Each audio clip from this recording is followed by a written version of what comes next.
So welcome, we're now in episode 2, and this is finances, calling this the big ticket. So I'm Roger Curlin, this is Miguel Miranda. We introduced ourselves in episode 1, so check that one out. But really what we're going to talk about, the overview for this session, is the hospitality business is a single-digit profit business under the best of circumstances, and it really is a challenge to turn in quarter-to-quarter solid profits. So for this session, we'll be discussing the big ticket financial focuses, which are really 3, which is product, the lease / or mortgage, and staffing. So Miguel, talk to us a little bit about product savings and kind of where we as hospitality owners really need to focus on those big ticket items, which is that percentage of our business we spend on our product. Right. So cost of goods sold obviously is what you're spending on the raw materials that you produce to be able to sell, whether it's food or alcohol, and for some concepts obviously to-go containers and disposables that are part of that point of view. And so I would say majority of the restaurants I've encountered in the past, I guess pre-crisis, didn't really have a great handle of what that cost was. They maybe thought about it prior to when they first opened up, or maybe they were just kind of having a running total of what they were spending in general, especially to the broad line, but they didn't really have a good analysis of that number. And you need to. Yeah. You have to, because that number is starting to change. Before we even started filming, we were just talking a minute ago, I'm getting text messages from the broadliners, the US Foods, the Cisco's, and the Gordon Foods of the world, that they're having trouble, first of all, having product in-house for the current restaurants that are open, much less when the new volume comes in. But we're also seeing pricing, for instance, chicken is about 50%, chicken breast is about 50%, than the price was prior to crisis, so February numbers. And so if your recipe currently was showing that you were going to make, say, that dish at a 32% food cost, most likely you're going to be jumping up to about a 36% food cost by if you don't do anything at all. Right. So really understanding your cost of goods sold is really important, because those numbers are going to creep up. Here's the deal. There's going to be a massive amount of shortage in respects to the product coming out. You know, you've shared with me earlier, obviously, plants don't last forever. And so if it had been harvested already, it's not going to be around for that second harvest for you to use now. And so these vendors, unfortunately, have had to throw away a lot of product. We're seeing reports how, the pork, they've had to slaughter some pigs and not be able to do anything with it, just because the volume is not there for them to sell. So what are these farmers doing, and these companies? They're having to raise prices to be able to overcome their own current losses. We know there's only so much they can actually raise to, but nonetheless, it's going to be higher than what you were paying before. Now, on the flip side, there's actually some prices going down. For instance, chicken wings, which actually was high pre-crisis, have dropped down considerably because they had to kill so many chickens to get the chicken breast, because there was a shortage of chicken breast. Right. And so really understanding what your purveyor has available, how much he has available, what price he's going to be at, is really a great strategy to take a look at what my menu is going to look like moving forward. There'll be some items you may need to take off. Some items you may have to adjust. Maybe especially the protein side, bring it down.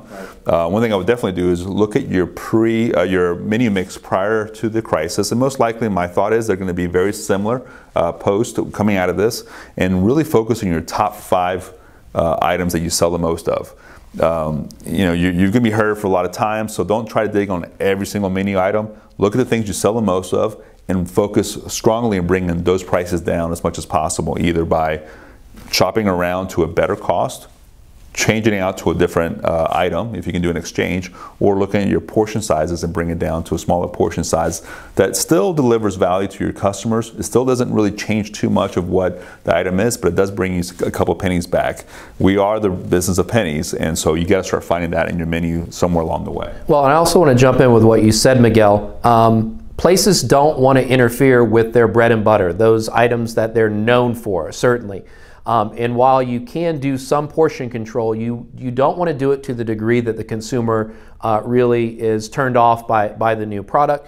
The other point that I wanted to make is we're in a global economy when it comes to sourcing food, and especially in the varietals. And so this is a global crisis. So not only do we have to deal with shortages in the United States potentially for particular food items, but that goes globally as well. So imagine how the prices of tomatoes is one of those traditional food sources that spikes up and down. We're going to see that across a lot more items than we have historically. So that's something. Well, especially right now with the borders closed. Yeah. And so Agreed. we can't get tomatoes across. We can't get avocados coming across the border from Mexico. Obviously, we're trying to keep the safety of everyone and not introduce the virus from other countries coming into us through people traveling in. That is what. So we're not sure when these borders are going to be reopened, but right now we know is that the prices of avocado and tomatoes are skyrocketing just because they can't get them into the country. And so, we talked about the last session about what the government mindset's going to be, and we unfortunately are going to be stuck to that of seeing what can or can't be brought in. And really, if your menu, if your style is definitely international, you're dependent on bringing those products from those countries. It's not being produced here. And so how much is available in this warehouses for your vendors is really important to find out right now, because if they don't have much if you're in a position, especially if you have some cash, I would start stocking up, especially on dry goods that will last for a while. Make sure you have it in place. So smart. And one of the things, and I'm a firm believer in, it's not your job to supply 2 meals to your dine-in customers, although some places that's their calling card. If it's not your calling card, I just recommend you stop doing that. I mean, most consumers, that's not something they're looking for when they go to a place. So you can really just be smart about your portion control is really something I think we have to focus on. Miguel, I want to segue over now to the lease and the mortgage that our hospitality places are dealing with. Most have been closed 6 weeks or longer now. Rent is still due. There's some that are doing deferrals or passing it to the end of the lease, but that's a big chunk. So what are your thoughts on how our hospitality, our independents and folks out there can deal with this challenge? Right. Well, I would say that in anything, whether it's vendors, whether it's employees, consumers, communicate is lesson number one, and we probably should have said it from the outright, is the fact that you have to be having conversation with all stakeholders. Hiding behind, hopefully they figure out something for you, is not a good strategy. So if you haven't done so already, you need to get on the horn with your landlord, with your bank, if you have a mortgage, and saying, hey, what can we do here? Because here's the difference. There's not one answer that fits all. Everyone's trying to figure out what they can and can't do. If you're a landlord, and some of these companies are actually large companies that have huge holdings, they may be a little more flexible to what they can and can't do, especially if they're going back to their investors or their banks and saying, hey, what can we do with our mortgages? Whereas if you are renting from an individual who maybe was needing that cash to cover his expenses, they may not be as flexible. And so it's not so much they're bad people, every situation is very different. So first and foremost, I'd say is have a conversation. But here's what we are seeing, and is the fact that the prices are going to drop as to what the market rates are. They were, especially here in St. Petersburg, they were starting to really creep up, especially downtown or certain corridors.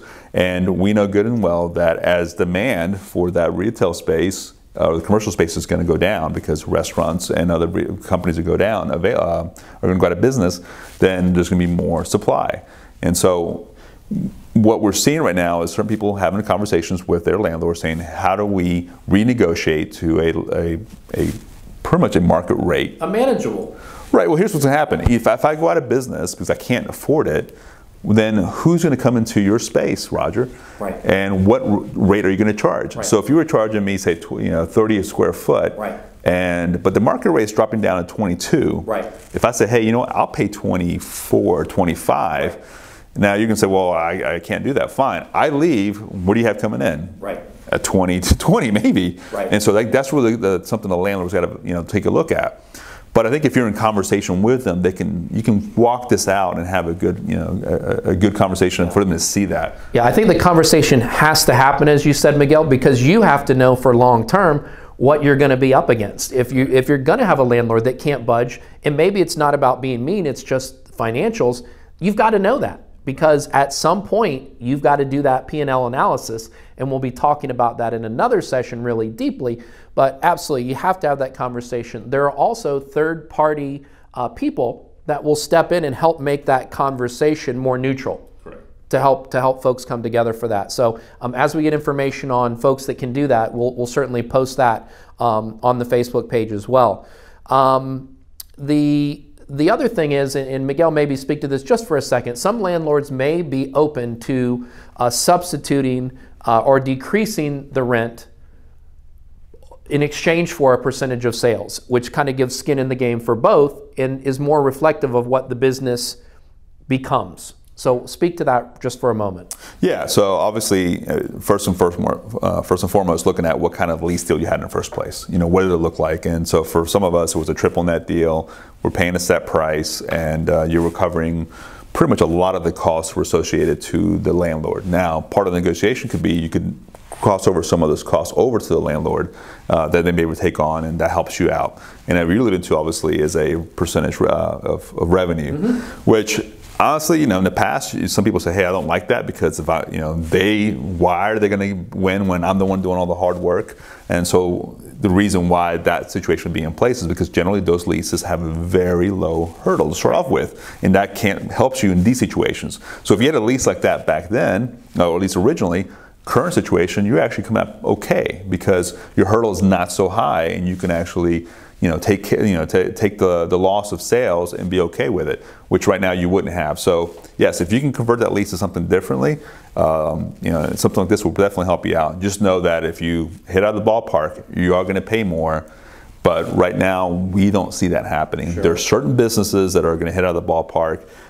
But across the board, we feel most likely most restaurants are going to be running about 70 to 80% of prior to crisis revenue. Right. And so if you were in a percentage sales rent situation, you actually would come out winning at this point. Yeah, and banks may be willing to restructure mortgages. You don't know until you have that conversation.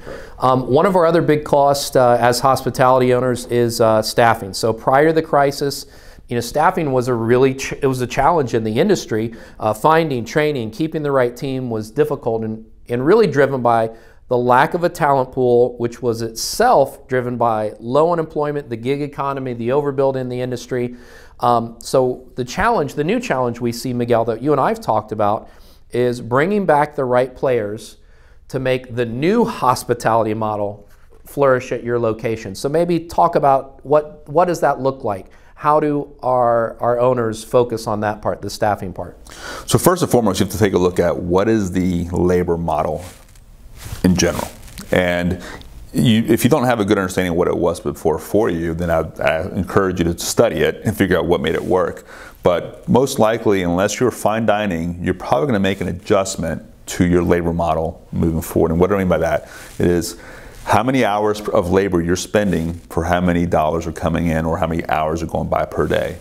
And so you may have to make adjustments on how much you're using for prep, whether you're going to actually prep certain items yourself or outsource it to your purveyors or your vendors. How much is being cross-trained, in other words, someone doing multiple roles. And so we've seen situations prior to this, you know, if you've been to the Moxie Hotel, which is actually part of Marriott, they've changed their lobby where when you walk in, it's actually a bar. And you're being checked into your hotel by the bartender, and they'll give you the key card and everything else. And so why would they do that? Well, they saw that model, first off, is kind of hip, but they're realizing we're having sometimes a person stand there behind a counter in a lobby for hours on end. With reality, most people are checking in within a certain window between, let's say, most like 3 o'clock to about 5, 7 o'clock, where majority of people are checking in. And in the morning, they really aren't checking out anymore. Usually most people just walk out and walk away. So they looked at their model and say, hey, what can we do with this individual to maybe bring us revenue? So they put them as a bartender. You need to look at your business the exact same way, saying, what can I do with this individual, whether it's a host, a server assistant, or a busser, servers, bartenders, cook, prep cooks, dishwashers, and how else can I use them to maximize their productivity during that time period? So that is the way you have to look at your model.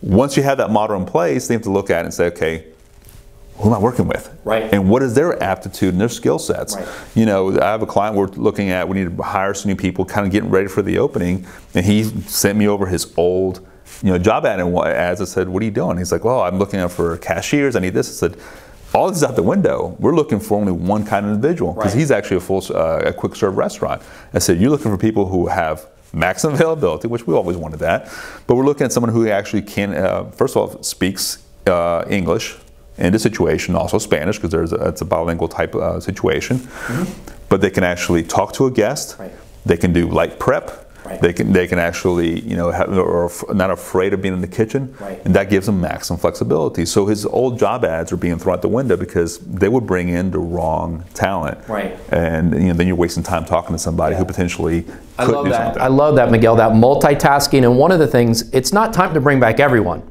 Correct. You want to bring back your rock stars. We're probably going to be only at 50% capacity when we're allowed to reopen again, so you don't need to bring all the staff back. If you had some bad apples, hey, just don't invite them back.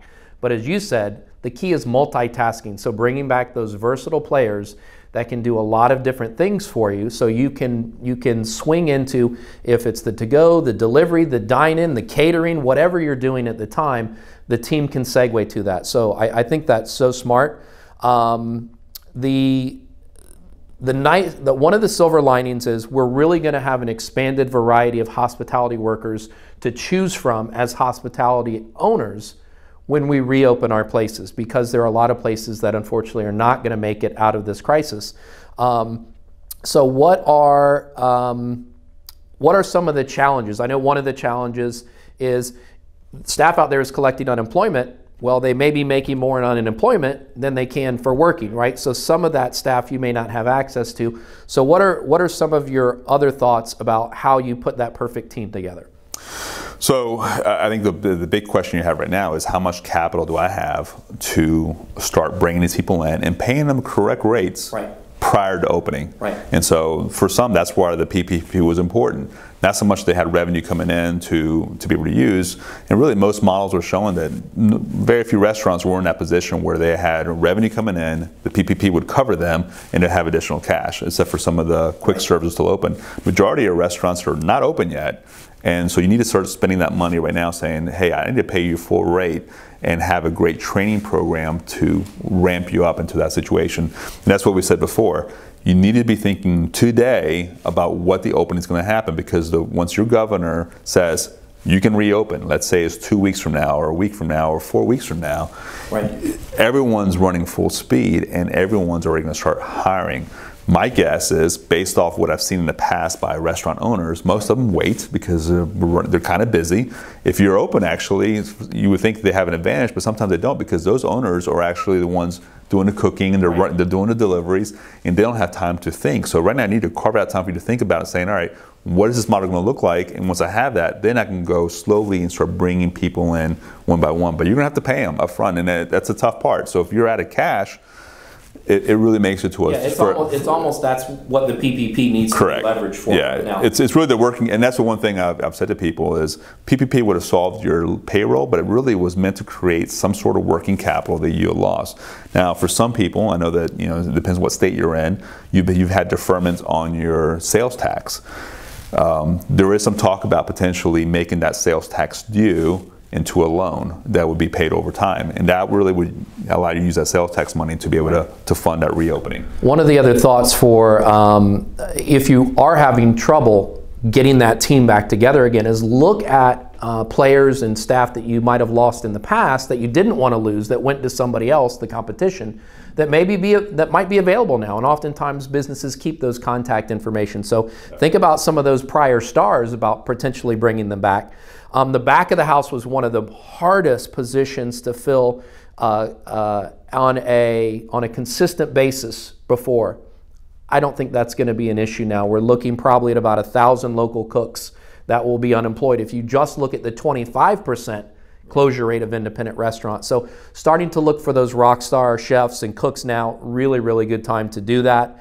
The other sub note is people are going to be going for those rock stars as well. So as Miguel says, go for that now. It's like the NFL draft. Yeah. We all want that rock star quarterback, that amazing left tackle. And so you're not the only person out there looking for these individuals. So, but the timeliness is so important, Miguel. So thank you for bringing that up. I'm also not a fan of just putting an ad on Craigslist, Indeed, other workforce postings. I think they largely just get you a stack of digital paper. I have always been a fan of current employees, incentivizing them to bring in great coworkers into the environment. So Miguel, what are your thoughts on that, and have you seen that be successful?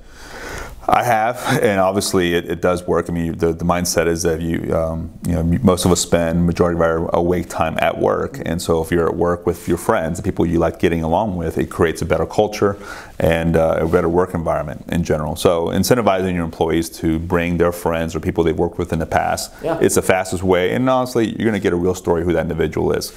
Especially the person who's bringing in that employee, if they were a rock star themselves, and their reputation is at stake here. So there's some great ways of doing it and talking to those people. The unfortunate piece is obviously you need to go out there and you have to market some way. Whether you're using a solution like Homebase, which actually sends your job ad to multiple different outlets, Facebook groups and Craigslist and all that stuff on there for you, makes it easy for you to aggregate it. I would recommend have some sort of technology or one sort of funnel where everyone's being applied to versus looking at 50 different areas and trying to figure out what's what is really important.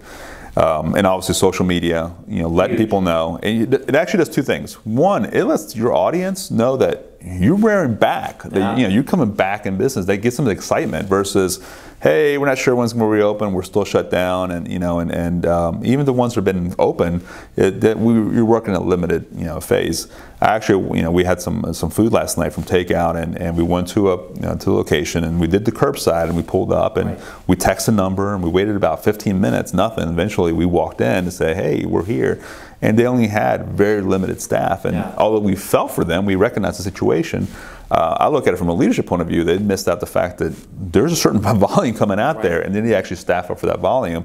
So your guest base is going to be a little bit more, I guess, giving you some leeway right now, but they're not going to once they get reopened. They're going to say, hey, we're reopened, and there's people looking to work. So you need to make sure that you're ahead of the curve. Especially on social media, let them know we're looking for great staff and push along there. One thing actually I heard last night from an owner was the idea of sharing staff as well. I love that. And so, I encourage you to talk to your fellow restaurateurs, people you're neighbors with, you're connected with, and start sharing staff. We always look about what's the challenge of overtime. And if I own 3 restaurants and Roger works for me at all 3, well, I had to pay him overtime as equals of all 3 because it's under one ownership.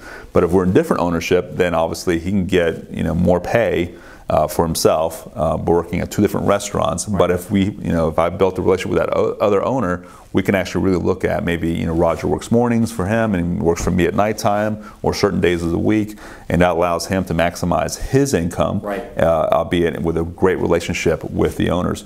It is much easier if the owners have that kind of conversation versus saying, hey, you employee, you go figure out how to make your schedule best for me and for the other owner. And so those kind of work opportunities are out there. Yeah, and we love connecting people that way, so that's one of those other great things. Put it on the Facebook, we'll see what we can help out with. And then it allows that staff to get that varietal, so that everybody can get weekend shifts, everybody can get some day shifts. I also, and Miguel, you're a guru when it comes to the hierarchy and team structure, front of the house, back of the house management. Maybe just take a moment and talk about how the team is shaped and rethinking the hierarchy of how we put together our teams. Because historically it's been very cookie cutter. Right. So I'll always tell people that the boss is not the owner, it's not the GM, it's the brand. And so when you take the mentality that the brand itself is the boss, that every decision we make, every action we take, every process we put in place is there to support the boss, and the boss being the brand image and what it looks like, and the brand promise that it has to its consumers as well as to employees and the community, then it makes it much easier to hire people that believe in that brand. And when you have people that believe in that brand, it really takes away a lot of the management. Really, I think you got to look at it separately. Leaders lead people, but they don't manage people. If you have to bring leaders in to manage people, you're not going to win, and it's like herding cats. It's a bad situation you're going to be in. And so this may not be the opportunity for you to learn leadership 101, and that's why we have the Hospitality Leadership Program to really walk you through that process of creating great cultures and great environments. But if you already built that, if you have something, if you're going in that direction, it does minimize how many managers you have, because you could then delegate certain tasks, which are the processes, To a frontline employee or maybe a shift supervisor, it doesn't require you to have as many managers. So that GM for one single unit could be your only manager. Right. He may be taking care of some of the bigger picture items. He may be looking about hiring or maybe holding certain employees accountable. But you could have support staff in a lot of different ways, both internally as well as externally, to handle some of the payroll, right. the paying for the bills, as well as actually just taking care of an actual shift or shutting things down. I go back to your point earlier about having flexibility in having people multitask and multi-train so that you can really move that team around much more agilely. We've all worked for managers and we've all worked for leaders, and there's a clear difference between the two. The other thing that I wanted to bring up is technology is amazing in its ability to help restructure the hierarchy. So there's POS systems out there, third-party systems out there that can create a counter ordering system, so you can literally not have to have a seating staff that's out there. Guests can order from their table. That's one idea. Order from the table. I really want people to rethink their hours. Their dine-in hours, their delivery hours, their to-go hours, because a lot of small businesses, not in just hospitality, and you ask them, why do you have the hours? Well, we've always had those hours, or that's what everybody else does. Well, that's not the right answer. So I think this is a good time for you guys to rethink, what are your delivery hours? What are your to-go hours? What are your dine-in hours? And you may not be maximizing your profitability under your old model. So have a chance to rethink that. I think that's important. And one of my last points, and it's a reiteration, but I want to hear your thoughts, Miguel. When you're cross-training everyone, and you've seen places that do that, how does the staff then feel? How do they engage? How much longer do they stay with that group? Right. I think we look at your own personal career, whatever you've done in the past. The reason you stay is not but because of how much money you're being paid. The reason you stay is really how engaged you are, and that engagement is really a function of do you feel valued, and do you feel that you actually make a difference? Right. And so the more I can do for an organization, it does two things for me. One, usually makes me more valuable, which means they can pay me more. There's a reason to pay me more. And honestly, as an owner, I would say I'd be happy to pay you more because you're a lot more valuable. You can do more of the things for me. You're multitasking. But the other part is really I've learned something. And listen, there's very few people that in any industry that stay with that company for decades. And so I'm under no assumption that any of my employees, my cooks, my servers, my managers are going to stay with me for decades upon decades. Right. It generally does not happen. Right. But the ones that do stay for a long period of time, the reason they stay there is because they're learning something new and they're progressing up, either up the ladder or just their ability to have more influence. And so as you're looking to bring a team on board, you want to make sure that, hey, they have the aptitude to potentially learn more things. Right. And as they're doing it, they will feel much better about it. That's one. And the biggest thing about, I would say, take away from that is, if I feel good about where I work, if I feel like I'm an asset to the job that I'm doing, if I feel that I'm learning something, then I am highly engaged. And highly engaged employees make less mistakes. They call out less. Yeah. They show up to work with a better attitude, even though their personal life may not be the best. And they will actually go above and beyond more often than not. Yeah. Think about what that would do to your finances. Yeah. If all your employees rarely made a mistake, always showed up, took on extra responsibility without you asking, it changes your numbers. And so it is the number one thing you should be doing to some aspects, is really trying to engage them. And I think teaching them something new gives me a reason to want to stay around. It's not because it's harder. They actually want the challenge of something new and unique. They just want to be taught something. But I will leave one caveat.